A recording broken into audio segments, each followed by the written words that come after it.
I'm your man, Tom Bergeron. This is not Dancing with the Stars. This is the 7th annual Middlesex County Business Summit, which I'm always delighted to come back and host. What an incredible day we have today. This event, as you guys all know, 500 business owners, CEOs, entrepreneurs, executives from around Middlesex County and around the state. We let some people in who are outside the county. It's all good.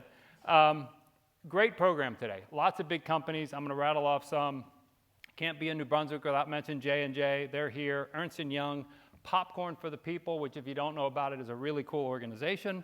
Natural Vert, Robert Wood Johnson Barnabas Health, Rutgers, New Jersey EDA, New Jersey Infrastructure Bank, Greater Newark, Middlesex County Improvement Authority, all this kind of stuff. We've got a lot about life science and the ecosystem here in New Jersey, and we've even got a cool name for today's event. The future belongs to those who build it. Oh, a round of applause. I didn't come up with it. That was a good name. And you may have noticed the reason there's a little traffic today is because we actually are building it here in Middlesex County. A lot of stuff going up, which is great, because this industry is impacting and changing all of our lives for the better. We've got a great panel to start out here. Then we're going to bring in MSNBC's Stephanie Ruhle, who, if you don't know, is just a kick-butt personality. She was great on Wall Street. She's great in the media. Real pleasure to have her here. And then following up Stephanie Ruhle is someone named Governor Murphy, who you may have heard of. He's going to come and talk to us, which is great. We're happy to have him here. And then maybe the highlight, we're going to break for lunch and do some other sessions afterwards. So we got a lot of good stuff here. Be ready. I'm going to rattle them off now. I'll keep rattling them off. Unlocking Capital for Community Growth, Blueprints for Entrepreneurial Success, and Strategies for Inclusive Business Growth. Those are 3 panels that you're going to have a chance to go to, and we're going to give you 2 sessions, so you get to pick 2 of the 3 to go to later in the day. But before we do anything, we always kick it off by bringing out Middlesex County Commissioner Director Ronald Rios. He's the guy who put all this together. He's the guy to thank for all the great things that are done in Middlesex County. Big round of applause for Commissioner Rios.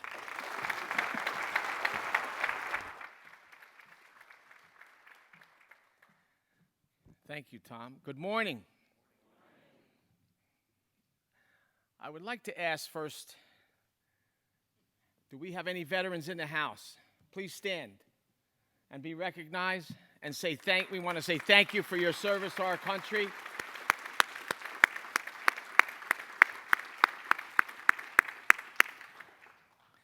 Thank you for all joining us for our annual Middlesex County Business Summit. I want to especially thank and welcome Governor Murphy, MSNBC's Stephanie Ruhle, and all the participating speakers for being here for our 7th annual event.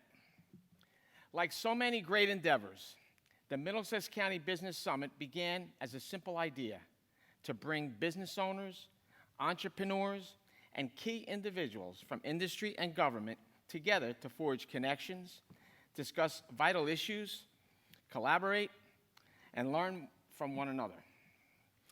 This was actually the brainchild of my late friend, our former Deputy Director, Ken Armwood, who was deeply committed to building and nurturing strong relationship between county government and the business community.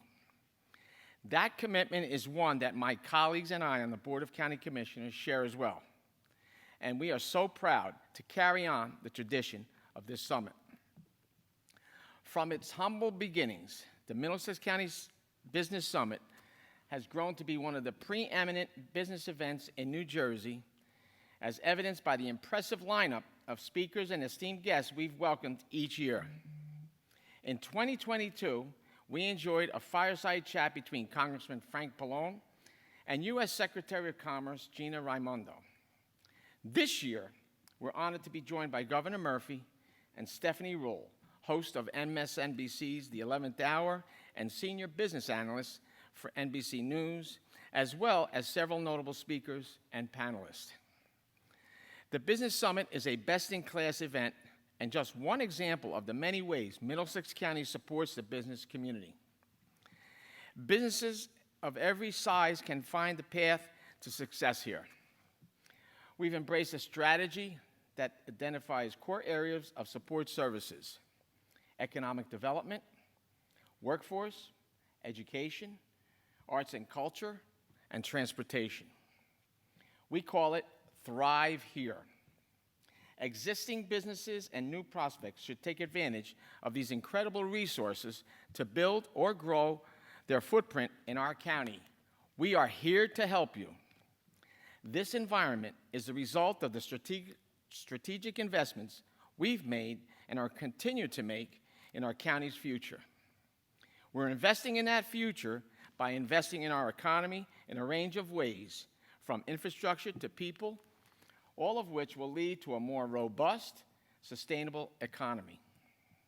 A cornerstone of our economic strategy is the Community Investment and Opportunity Strategic Investment Plan, which we announced 1 year ago. At its core, the multifaceted CIO Strategic Investment Plan is an economic development plan that reimagines the Middlesex College campus into a regional destination for education, athletics, and culture. These changes will have a ripple effect on the local economy, with people visiting the college for tournaments, conferences, and events, who then may shop at local stores, dine at local restaurants, and book local hotels. We're also investing in our transportation network, from partnering with New Jersey Transit on the modernization of the New Brunswick train station and construction of the North Brunswick train station, to supporting the construction of new terminals in South Amboy and Carteret. We are making strategic investments to alleviate congestion on major roadways and to offer additional transit options for residents commuting within the county and to and from New York City, making it easier to attract workers and visitors from across the Hudson. Most importantly, we are continuing to invest in people. We know that talented employees are the backbone of any successful business.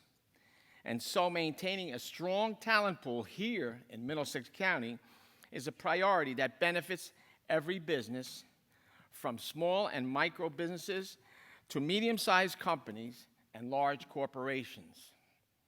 Our investments in education at Middlesex College, at our nationally ranked Middlesex County magnet schools, and through our workforce development initiatives will have a far-reaching impact on the quantity and caliber of talent that businesses of all sizes can access here in the county. Also significant are our investments in the life sciences sector. They include a $25 million investment in the Rutgers Cancer Institute of New Jersey Jack and Cheryl Morris Cancer Center. This state-of-the-art facility will offer comprehensive care and support to cancer patients and their families, and will have a tremendous impact on the Middlesex County community, this region, and the entire state. In addition to providing the highest level of care and being a home to cutting-edge research, the Morris Center will also have economic benefits in the form of job creation and opportunities for advancement. This includes the Cancer Institute Educational Partnership. This workforce development initiative between the county and RWJ Barnabas Health will connect students from our college and our county magnet schools with customized training and curriculum, creating a health science pipeline for permanent placement opportunities with RWJ Barnabas Health. We're also proud to invest in a New Jersey Innovation Hub by leveraging our AAA bond rating to provide the financing mechanism for nearly $500 million in project funds to construct the Helix building. More than just a building, the Helix, which stands for Health and Life Science Exchange, is a further investment in the life sciences space in Middlesex County.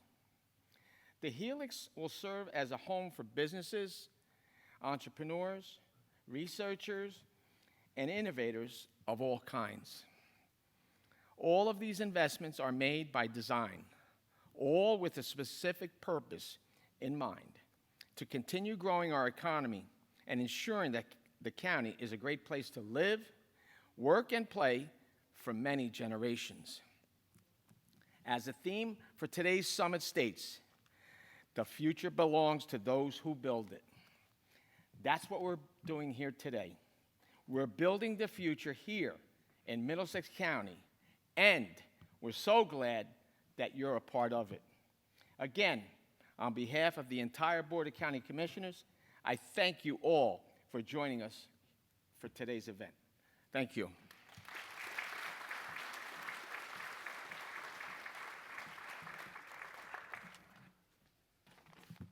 All right, I'm going to sum up what the Commissioner Director said in just one sentence. For those of you who know, I'm the editor of ROINJ, and we go around and we cover the state in all of its 21 counties. And I will say this, there is not a county in the state, dare I say in the whole country, where government, business, and academia works together.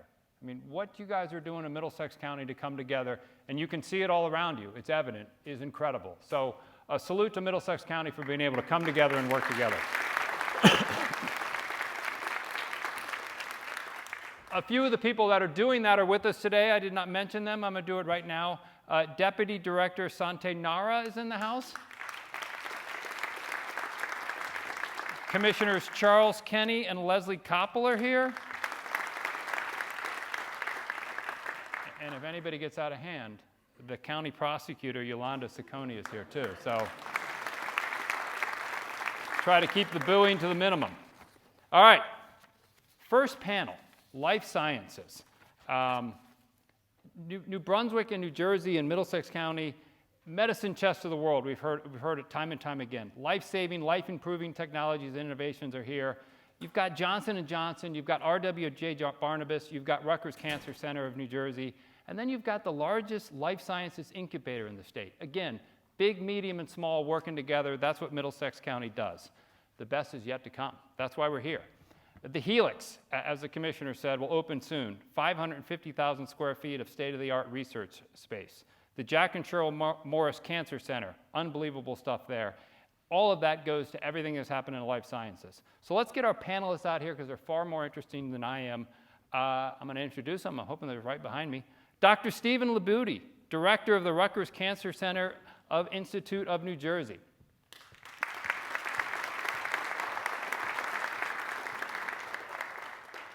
Michael Bizdek, Global Director of Employment Engagement for Johnson & Johnson.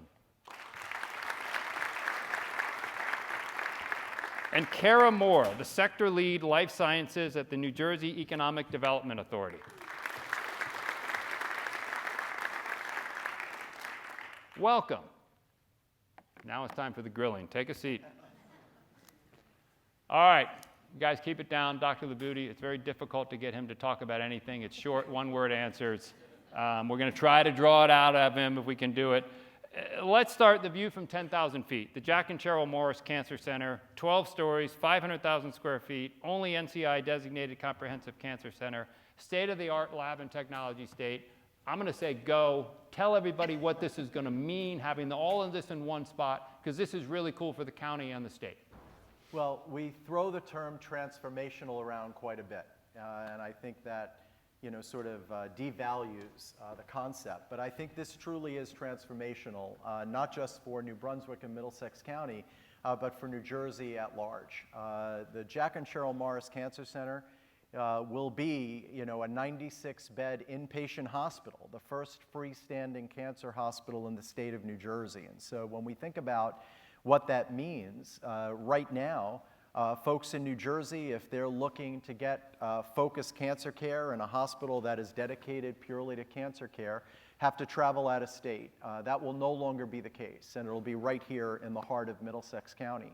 That 96-bed hospital will be surrounded by 84 exam rooms, 86 infusion bays, 10 brand new basic science laboratories, delivering on that promise that research and care are two sides of the same coin, and we can do that all in one building where folks are interacting with each other in one integrated space. And it's going to be a linchpin for the expansion of research, as you mentioned, Tom, the state's only NCI-designated comprehensive cancer center, which we just redesignated competitively this year, carrying on the legacy of Bill Hite, our founding director. will be a great partner to the Helix, where there will be research going on right across the street, essentially, and a focal point for our oncology strategic plan across our health system to make sure that our patients, when they get that diagnosis, immediately begin to have the burden of that diagnosis lifted off their shoulders and can be navigated across the state to the place that can provide the highest standard of care, the highest level of care to meet the problems that they're facing. You've got a little bit into it.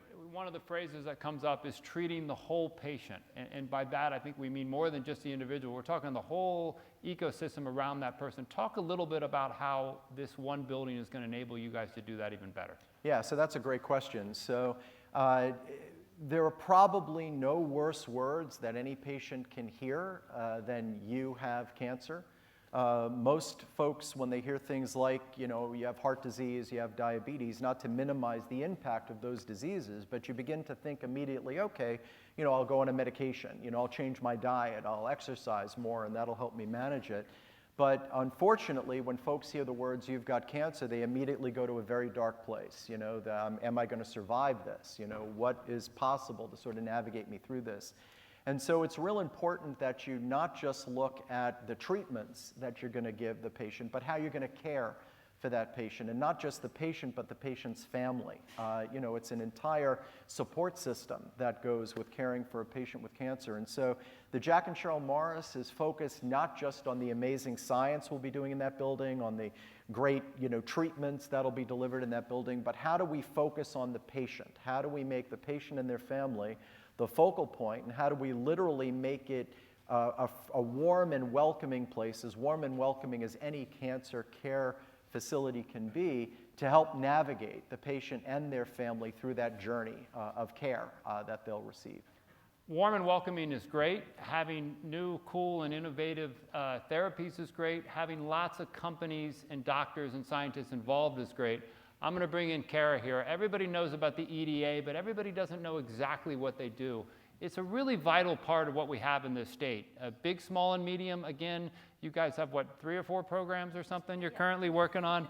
From a life science perspective, talk about what the EDA is doing to bring more companies, small, medium, and large, startups, everything to come in to help care for everyone. Absolutely, yes. We have over 60 products available to help companies, small, medium, and large. For the strategic investments we make in the Helix, we made $10 million investment in that. We're very excited about the incubator space that will be available there for small companies. We have programs such as our NOL program, which you can sell off your net operating losses for non-dilutive capital. We just went to our board meeting last week and approved 39 companies for that program. Several of them, many of them are in Middlesex County. iView Therapeutics is a new one to our program. Show Islam, who I see back there, and I visited iView Therapeutics in Cranberry. They're doing amazing work involving eye care therapy. And then our path out of Princeton Biolabs, which is actually in Middlesex in Plainsboro, is another new one to our program. So we had 16 new companies participate in that program, $75 million in capital. I can't go without saying our Innovation Evergreen Fund, which is a $600 million fund to invest in New Jersey companies, will match up to $6.25 million in funding with qualified venture firms. So we've approved 10 VC firms so far in that program. So any startups talking to VC firms, we're happy to onboard them into the program. Or if you're a startup looking for capital, you might look at the 10 qualified firms we've approved so far. And soon to come is the Life Sciences Fund, which is $60 million to invest in New Jersey startups. We plan to launch that later this year. That's just 3 of the awesome programs we have available. But I can't go without saying, in addition to the capital, we have those connections. We were just talking backstage about how many companies collaborate with each other. Johnson & Johnson collaborates with Legend Biotech on Carvykti, and then now they're partnering with Novartis to manufacture that drug. So these 3 companies all together are making these changes happen in the life sciences sector. And I was at a conference last week in the city, and they were mentioning that New Jersey has the highest academic and industry research collaboration than any other state. So 14% of the academic papers coming out of New Jersey are academic industry research collaboration, which is pretty impressive. So I think we're very excited. Middlesex County, though, is a powerhouse for life science. I pulled some data yesterday from the federal government, and I think $102 million this year alone is going towards Middlesex towards grants to fund businesses. So like SBIR grants, and 72 million of that 100 million is Department of Health and Human Services. So things like the NIH. So it's really coming from these businesses coming out of Middlesex, one of the highest counties in the state producing that type of research. So was I right? I mean, the EDA is doing a lot of stuff. And I'm gonna go out on a limb and say the toughest part of your job when you're talking to companies, whether they're in-state, whether they're thinking about coming in-state, working with our friends at Choose New Jersey, what do you highlight first? Is it the cluster you have? Is it the grants? Is it the academia? What do you bring to the table first? It's tough. Capital, connections, and talent. So we have the resources, we have those financial incentives that attract people, we have the connections, the collaborations, these ecosystems, these clusters in Middlesex County, and then the talent, nearly 500,000 workforce of life science professionals here in our small state. We're the #1 state for scientists and engineers per square mile. We like to boast that. So I think quality of life, Middlesex County, as you can see from many of the advertisements, a great place to live, a great place to work and play, as they say. So I think people are attracted to that, and the Helix, we hope, will even drive that even further with Amtrak stopping more at the New Brunswick terminal. We're hoping it becomes this ecosystem from DC to Boston for people to stop through. So I'm going to bring Michael in from J&J. J&J has been here forever, an anchor of New Brunswick, done so much for the city and done so much for healthcare in the state and around the globe, to be honest.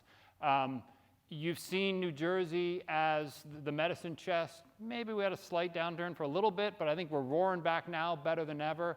Talk about employment, talk about engagement, talk about the next generation of life science people that J&J is bringing in. They got to be excited about the stuff that you're doing and the stuff that's going on all around you.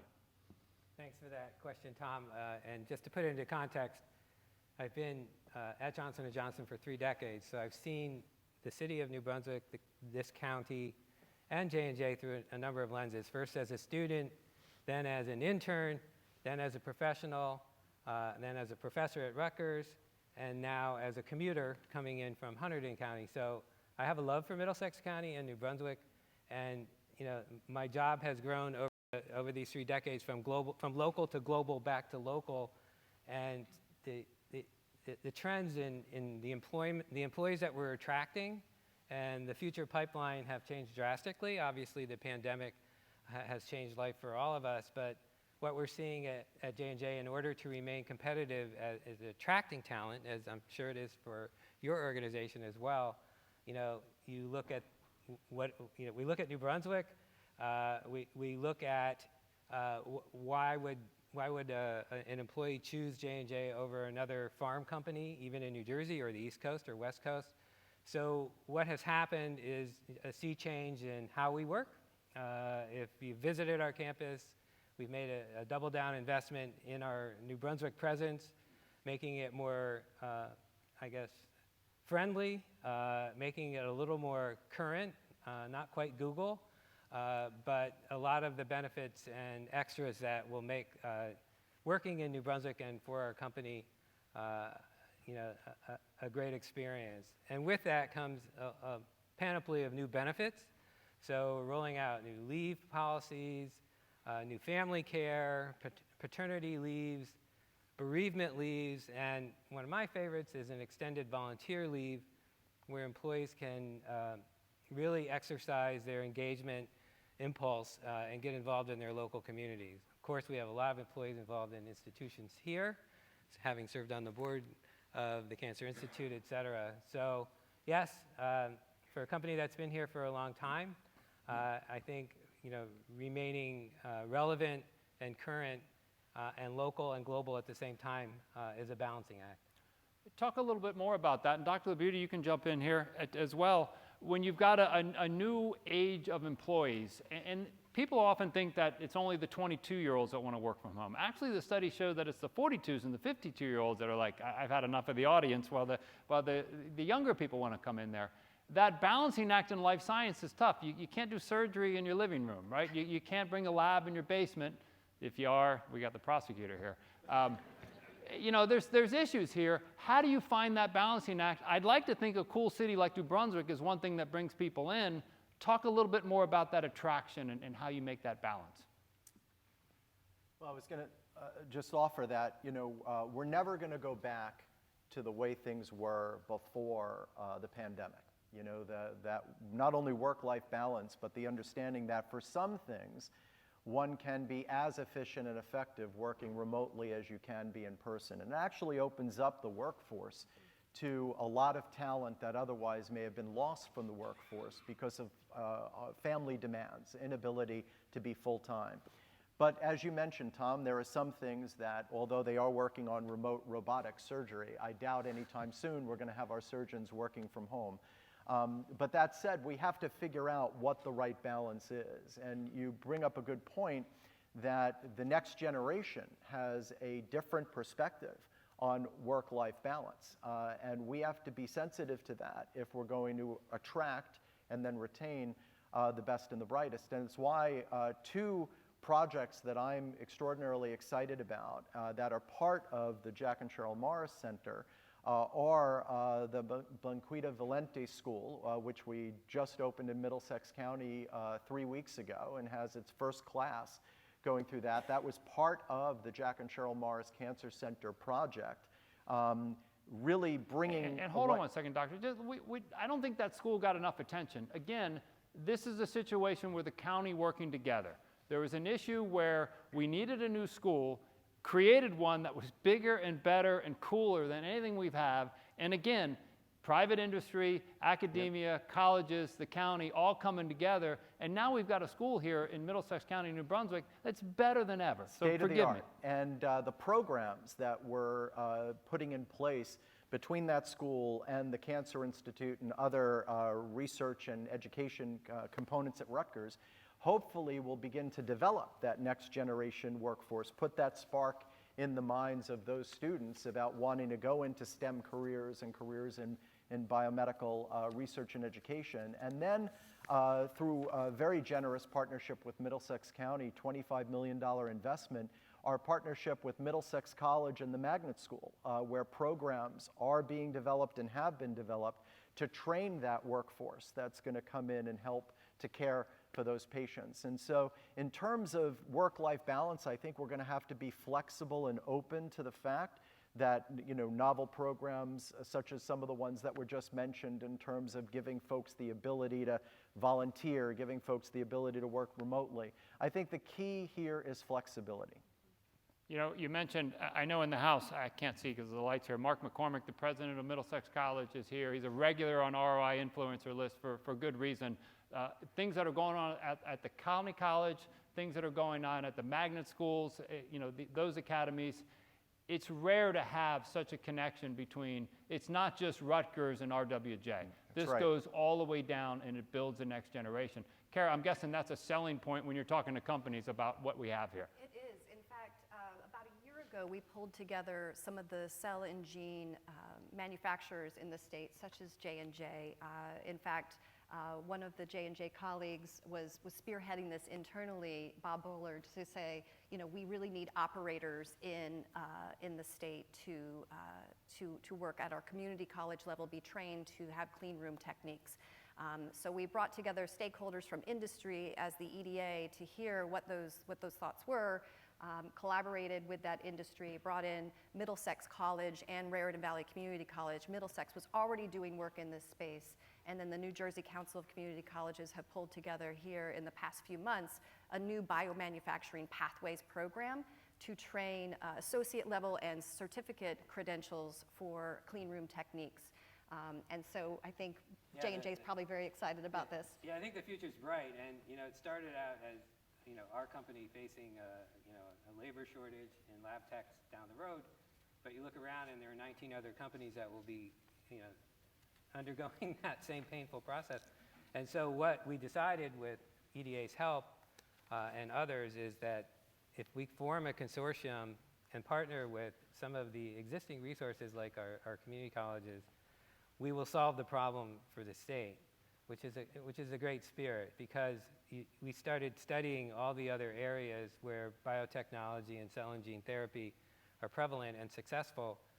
You look at the Bay Area or Cambridge, et cetera, and they all have these collaborative arrangements, but they all, to your earlier point, look back as far as the 8th grade in terms of exposure to a world that is unfamiliar to most people. Biotechnology and cell and gene therapy, the advances that are being made every day are revolutionary, happening right here in New Brunswick also. And so you cannot expect the workforce to walk into your door without even understanding what the processes are, what the competencies are, what the skills are. And so together, we're outlining what is needed for New Jersey and working together to assure that we have that pipeline. Dr. Labuti, talk about that. It's nice to be in the big fancy Cancer Institute, and we've got a bunch of PhDs coming in, but really you need a whole workforce thinking about things and developing things, and to have all that has got to be a nice added touch here, right? Oh, one of the things I think that, that makes us strong and makes us what I hope will be the destination for cancer care and cancer researchers is the involvement and integration in the community. You know, if you look at our oncology service line as an example with our RWJ Barnabas Health, we have cancer facilities all across the state, and no patient is further than 15 minutes from a place to gain entry to our cancer program. That also expands our access to workforce and to community engagement in what we're doing. You know, it's one thing, and Barry Ostrowski, the previous president and CEO of RWJ Barnabas, was noted for saying this often. We're not just in the business of delivering care, we're in the business of helping communities be healthy. And being able to have that access across the community, the engagement of the community, the educational components where the community sees us involved in the education of their children, of the caring about food inequity and folks not having access to care. RWJ Barnabas is the largest provider of care to folks that have barriers to access to care in the state.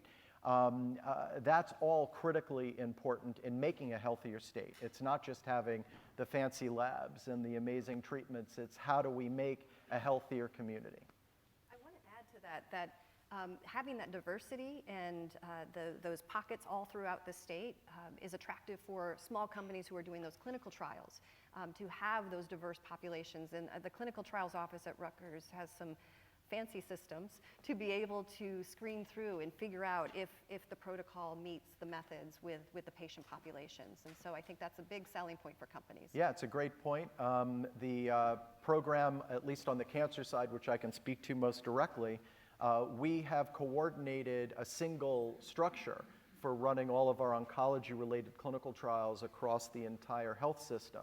And so that allows a company of any size, small or large, biopharma, to engage with the clinical trials office at the Cancer Institute and have access to 12 to 14 sites across the state where that trial can be run.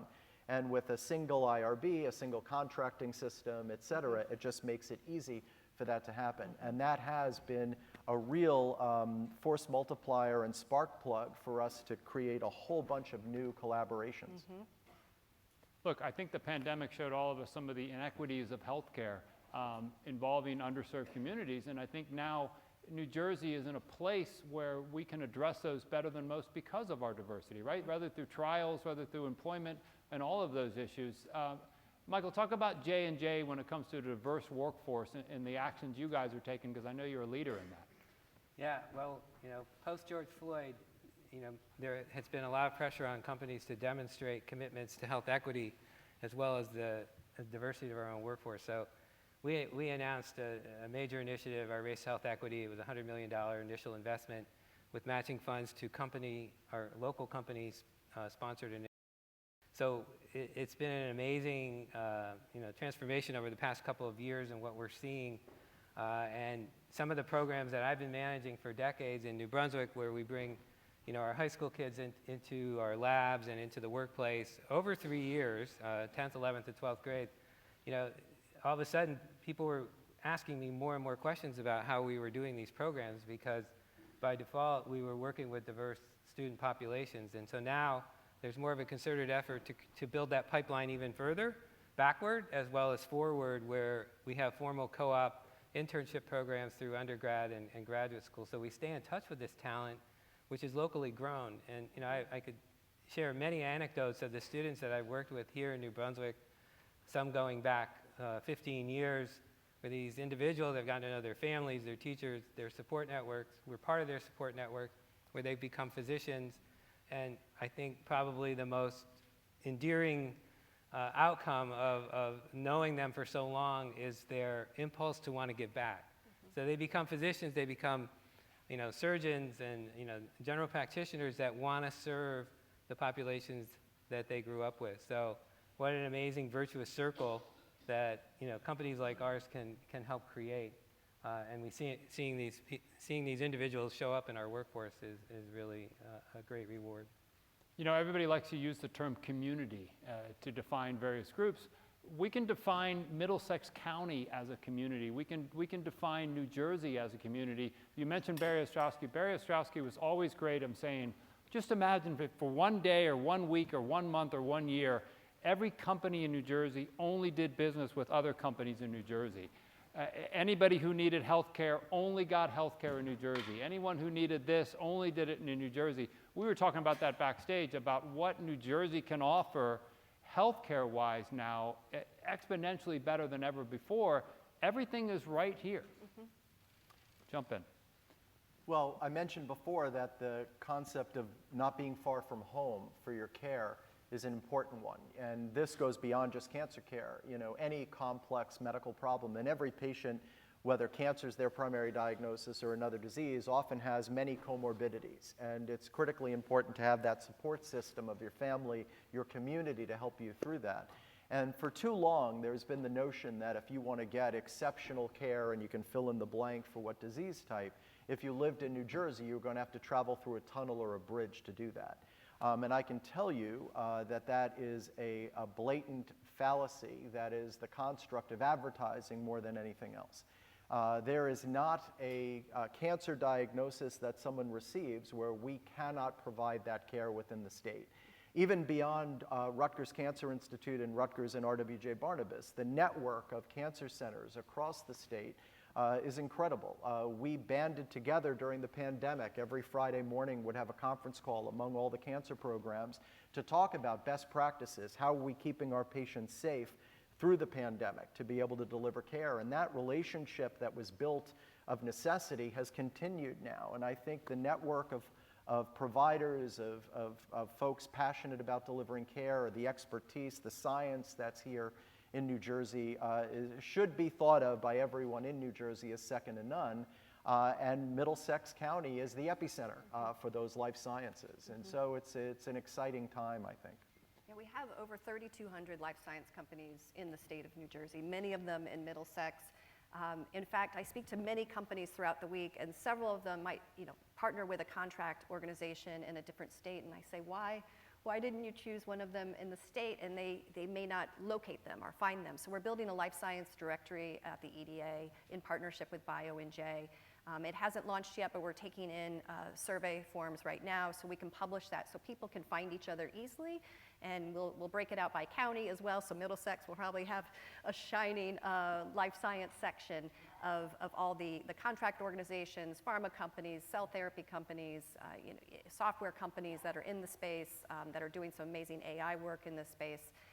So we're very excited about that. And then on the research side, finding experts to partner with, there's Research with New Jersey, which is a platform that the Commission of Science, Innovation, and Technology funds, which you can search for any cancer or some type of term and find research experts at Rutgers, Princeton, NJIT, Stevens.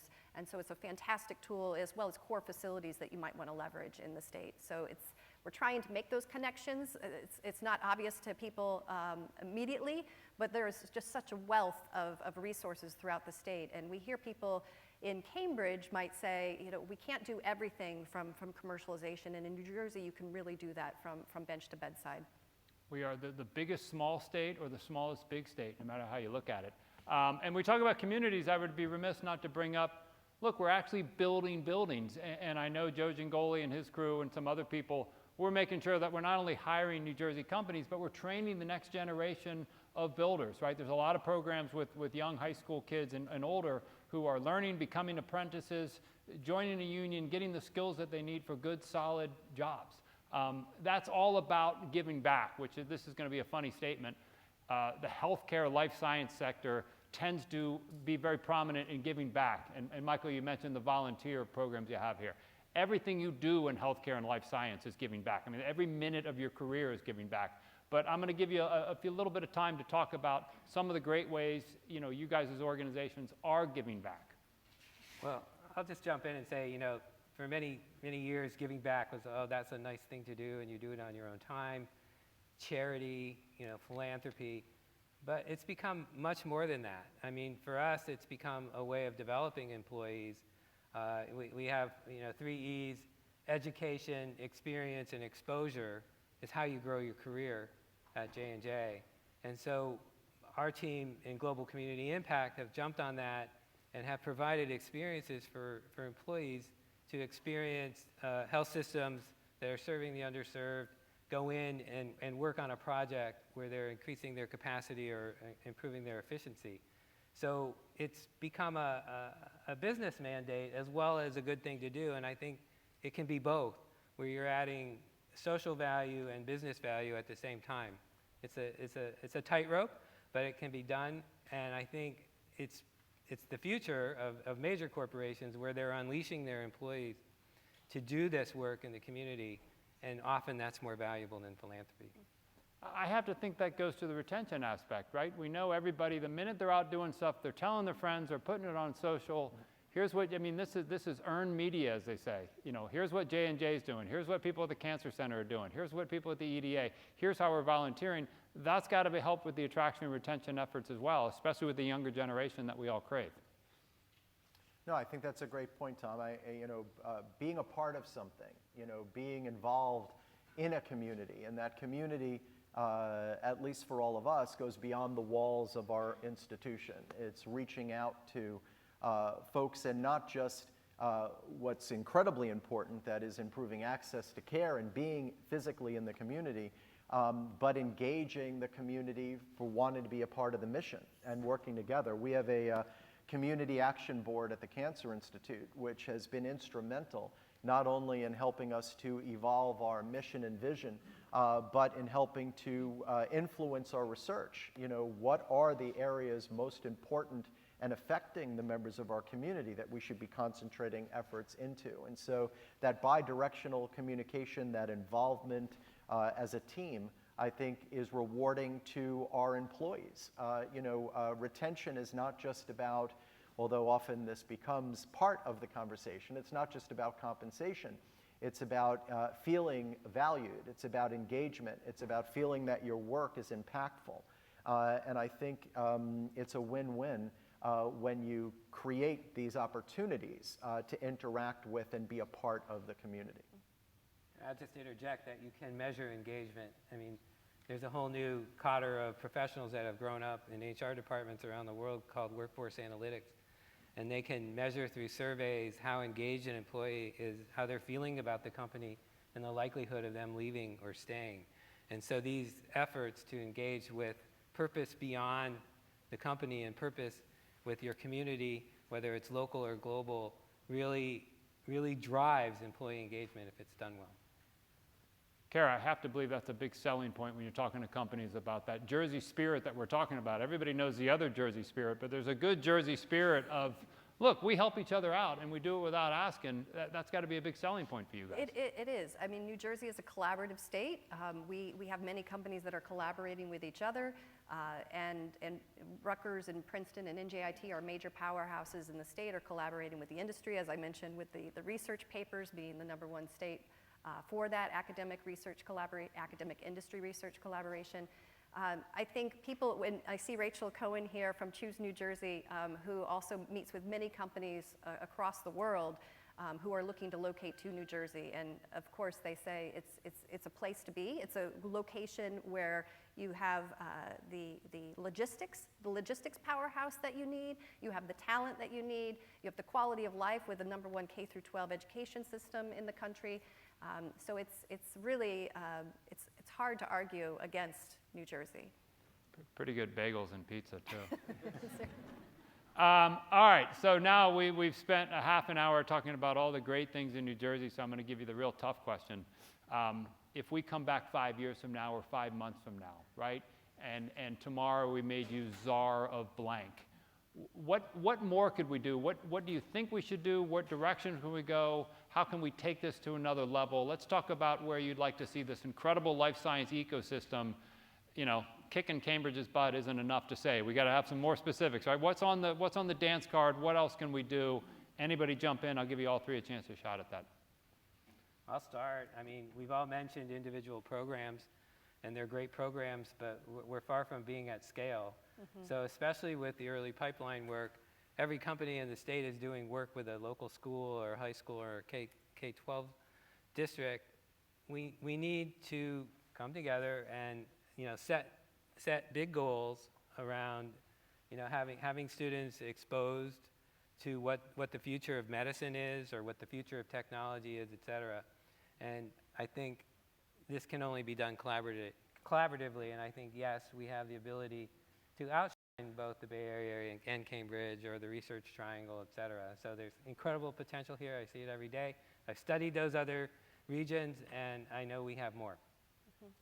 Yeah, I would just add to that we're the 4th most ethnically diverse state in the United States. And when people talk about wanting to increase and promote diversity, equity, and inclusion, I look at New Jersey and say that this can be an amazing model system for being able to really make that happen. So if I were looking ahead 5 years from now, what would I want to see? I would want to see that the programs we are engaging in expand, as Michael said, with respect to partnering across industry, across other academic institutions. It's often forgotten that the Rutgers Cancer Institute is actually the Rutgers-Princeton Cancer Institute, because Princeton is our consortium partner in that cancer institute. But working together in the K through 9 programs that we have, the new school that we've opened, the partnerships we have with magnet schools, with the Middlesex College, and really begin to develop that diverse workforce that are then going to be the leaders within our industry, within academia, et cetera. It's not enough just to be looking for folks that are out there now to add that diversity. We have to be committed to developing that diversity at the very beginning. And so that's what I would want to see 5 years from now, is that these programs that we've seeded are actually beginning to work in terms of feeding that pipeline of excited, enthusiastic, brilliant, young minds wanting to come into the life sciences field. Kara, before you jump in, I'm going to go back to the two gentlemen first, because one thing that came out during the pandemic that we saw, whether it was the hospitals, whether it was J&J and Merck and others, the collaboration was real. You guys were on the phone with everybody. What do you got? What do you need? From PPE to medications do you have, to how are you solving this, right? And I know there's some business people out there saying, yeah, that's great, and that was healthcare in the pandemic, but I ain't telling my competitor what I'm doing. You guys are talking about working together, right? This isn't an economical ecosystem too. Can that spirit survive going forward, this collaboration? And if you say no, you're going to look bad. But I'll put it a different way. I don't think we can get where we want to go without it. So I call it co-opetition. Yeah, it's true. I mean, at the end of the day, obviously, whether it's industry, whether it's healthcare systems, et cetera, everyone has a bottom line that they have to meet, et cetera. But the bottom line is that we're all in this because we believe in bettering the health of our communities. And our communities can be local or our communities can be global, but it's bettering the health of our communities. And we're not going to achieve that goal unless we do it collaboratively, unless we're working together. And I mentioned it earlier that the Friday conference that we had among cancer centers across New Jersey, which started out around sharing PPE, which started out around best practices for keeping our patients safe, has continued beyond the pandemic in sharing best information, clinical trials that are being run at different places. You know, what's something new that's worked for you? What's a new approach you've taken to patient navigation, et cetera? So I believe that spirit of we're all in this together and we all share a common goal is something that's not going to just stick with us unless we work at it. And I think we have to keep working at it and putting it front and center. Kara, I'm going to give you the final word. Oh, wow. Yeah, well, I think Helix is something that we're very excited about. I look forward to our next meeting in Middlesex and having more to talk about with Helix, because it's going to be very exciting to have that hub of activity in our state for life sciences. And when it comes to trends, we're seeing a lot with AI in the life sciences happening. In fact, I held a session last week on AI and drug discovery with a panel of two public companies, a startup and academic partner, Zishan Ahmed from Rutgers, who's focused on AI and personalized medicine. And so how AI is going to impact life sciences and how we can attract more AI companies in this space to New Jersey to be at the forefront of what's happening, as well as when it comes to pharma manufacturing and reshoring that pharma manufacturing with some of those AI techniques. We have a federal proposal in right now. Dr. Fernando Muzio from Rutgers, who's a leader in continuous pharma manufacturing, has a proposal in that we're hoping to win that proposal to be a tech hub for advanced pharma manufacturing. All right, I guess I get the final word. I'm not going to say that I'm excited to get sick or anything like that, but I'm confident that, heaven forbid something happens, we've got an incredible life science ecosystem to handle any issues that we have, and that makes us all happy. Round of applause. Kara, Michael, Dr. LaBeauty.